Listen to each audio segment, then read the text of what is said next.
सुस्वागतम, नमस्कार। You are tuning to first one Hindi. कैसे हैं आप सब? तो आज हम बात करने वाले हैं कि सी सेक्शन के बाद जॉइंट पेन क्यों होता है।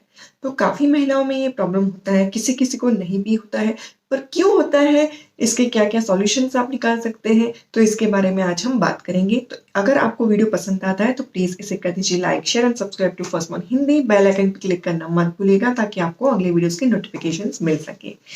तो सबसे पहले तो ये सब क्यों होता है? क्यों जॉइंट पेन होता है? तो ख़ास करके जॉइंट पेन की अगर बात करें तो कहाँ पे होता है? तो हिप्स में काफ़ी लोगों को होता है, काफ़ी लोगों को नीज़ में होता है प्रॉब्लम, और बैक पेन है वो तो होता ही है मोस्टली, बट जॉइंट पेन में अगर बात करें तो हिप्स और नीज़ की बात आती है। अभी ये क्यों होता है? तो जब भी प्रेगनेंसी में आपका बेबी आपके वूम्ब में होता है तो आपका यूट्रस जो है वो बढ़ता है, राइट? तो बढ़ता है, उसकी वजह वजह से वेट पूरा बॉडी में बढ़ता है, तो वो बैलेंस करना पड़ता है, पूरे बॉडी को उसका वेट बैलेंस करना पड़ता है, तो कई बार जॉइंट्स के ऊपर भी आता है।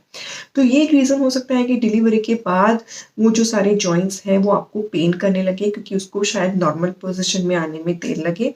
प्लस कुछ हार्मोन्स बॉडी में चेंज होते हैं ड्यूरिंग प्रेगनेंसी कि जो आपके जो लिगामेंट्स हैं उनको रिलैक्स करने में मदद करता है, ताकि आपकी जो वेट जो बढ़ रहा है उससे जो आजू-बाजू, जैसे यूट्रस बढ़ेगा तो उसके आजू-बाजू के जो भी मसल्स हैं उस पे प्रेशर पड़ेगा, तो वो रिलैक्स होने में मदद करेगा हार्मोन, ताकि वो जो लिगामेंट्स हैं वो आराम से आपका जो बेबी का वेट है उसको उठा सके। तो जब भी डिलीवरी होती है उसके बाद में उन लिगामेंट्स को वापस से अपनी जगह में आने में समय लगता है, तो इसलिए कई बार जॉइंट पेन का प्रॉब्लम हो सकता है। कई बार किसी को क्रॉनिक पेन या फिर आर्थराइटिस का प्रॉब्लम पहले से हो तो ऐसे लोगों में भी जॉइंट पेन का प्रॉब्लम हो सकता है। इसके अलावा अगर किसी को पहले इंजरी हुई है या फिर कोई ऑपरेशन किया हुआ है जॉइंट्स से रिलेटेड या नीज का कोई, तो हो सकता है उनको डिलीवरी के बाद जॉइंट पेन का प्रॉब्लम ज़्यादा बढ़ जाए।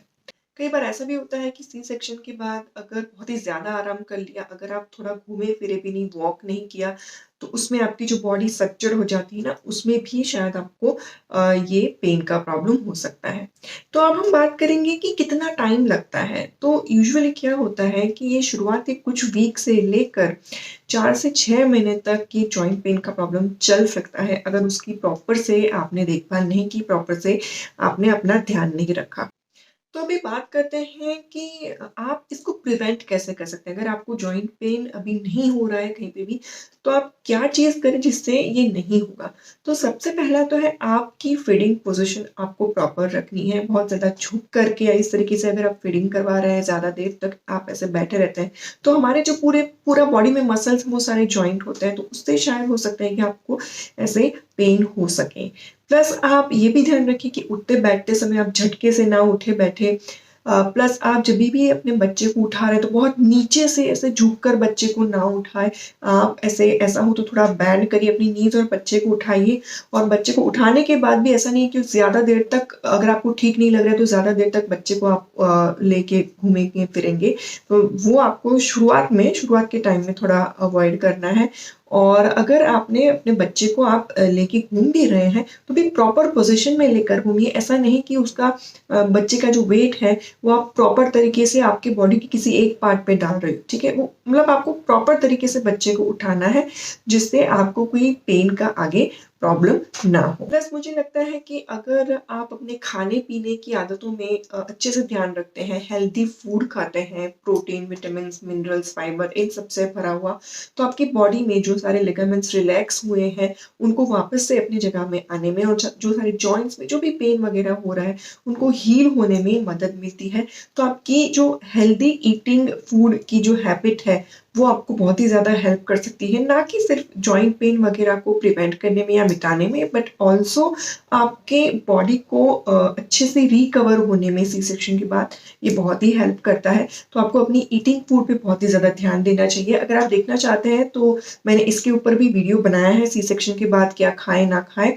आप वो जाके देख सकते हैं। आई पे क्लिक कर लीजिए, आपको वो वीडियो भी मिल जाएगा। तो अभी हम बात करते हैं कि जिसको अगर ये प्रॉब्लम हुआ है तो उसमें क्या-क्या होम रेमेडीज़ कर सकते हैं। तो सबसे पहले तो होम रेमेडीज़ के लिए आप नॉर्मल सी एक्सरसाइज़ेज़ बहुत ही लाइट एक्सरसाइज़ कर सकते हैं। फॉर एग्ज़ाम्पल स्विमिंग, मतलब ऐसे एक्सरसाइज़ जिसमें आपके जॉइंट्स पे कोई असर नहीं आएगा, जॉइंट्स पे प्रेशर नहीं आएगा।